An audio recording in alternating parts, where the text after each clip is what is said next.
साथियों, आज हम इस्लाम के नमाज पर बात करेंगे।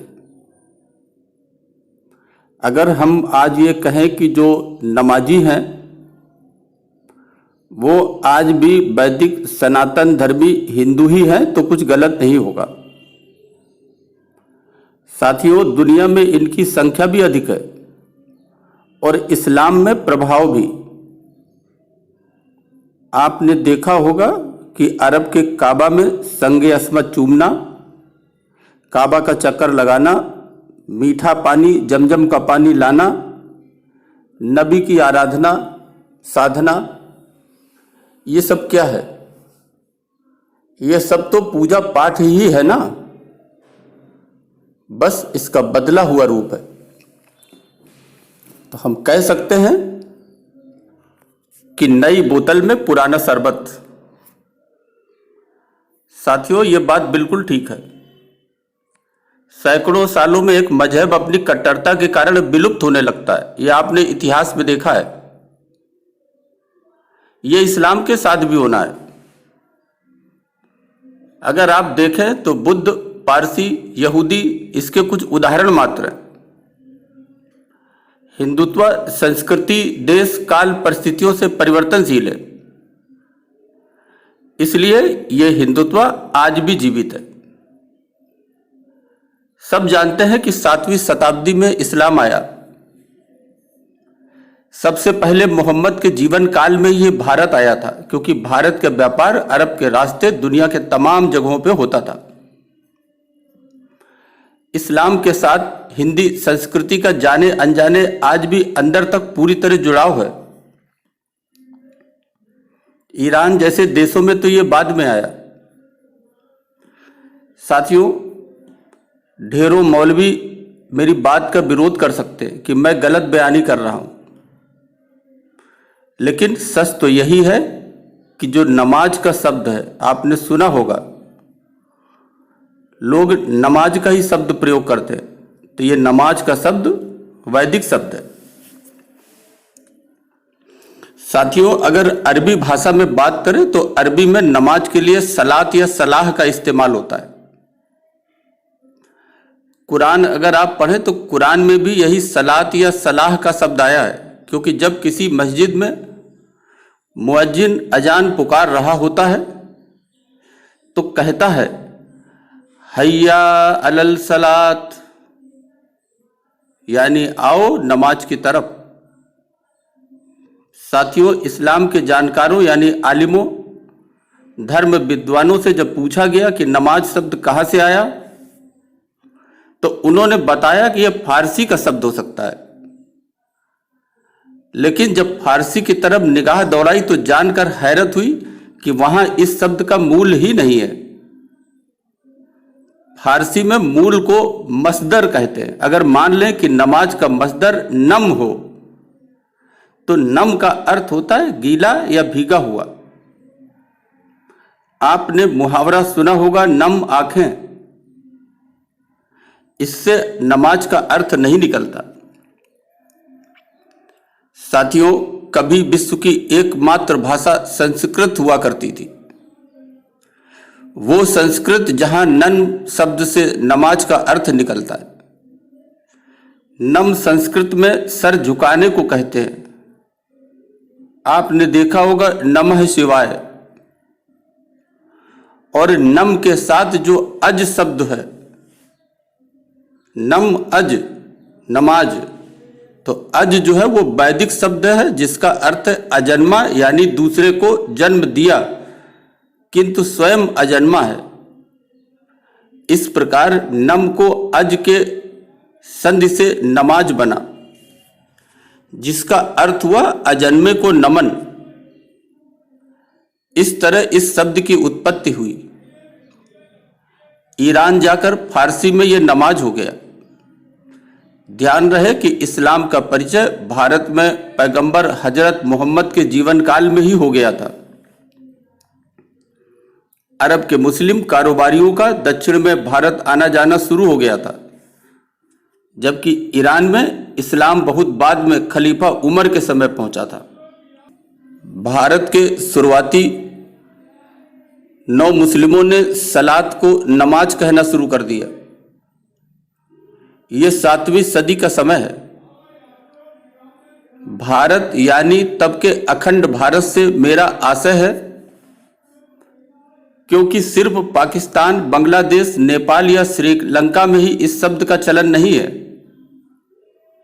बल्कि अगर आप पश्चिम में देखें तो अफगानिस्तान, ईरान, मध्य एशियाई मुल्कों तजाकिस्तान, कजाकिस्तान आदि और पूर्व में Myanmar, Indonesia, Malaysia, Thailand, Korea वगैरह में भी सलात की बजाय नमाज का प्रचलन है। इन सभी देशों का संबंध भारत से होना बताया जाता है, और यही है कि भारत खंडे न होकर ये अखंड भारत था। सारे नमाजी हिंदू से ही मुस्लिम बने, तभी नमाज शब्द का इस्तेमाल चलन में आया, न कि सलात शब्द का। और इसी नमाज शब्द का इस्तेमाल ये लोग आज भी करते हैं। साथियों, आप 5000 10,000 साल पुराने अगर प्राचीन ग्रंथ देखें तो भारत आज का पूरा विश्व ही था। आपको पुराणों में, ग्रंथों में तमाम आपको भौगोलिक नाम मिल जाएंगे जो पूरे विश्व में दूर दूर तक फैले हुए हैं, जिसका एक ही धर्म था, और वो था सनातन वैदिक धर्म, जिसके समय समय पर टुकड़े होते रहे। दुनिया में आज भी हजारों साल पुरानी हिंदू धर्म की मूर्तियां खुदाई में निकलती हैं।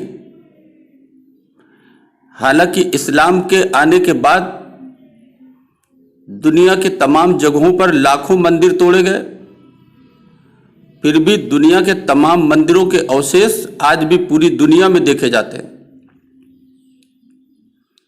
साथियों, दुनिया के अनेक हिस्सों में खुदाइयां होती है, और खुदाइयों में जो सामान मिलता है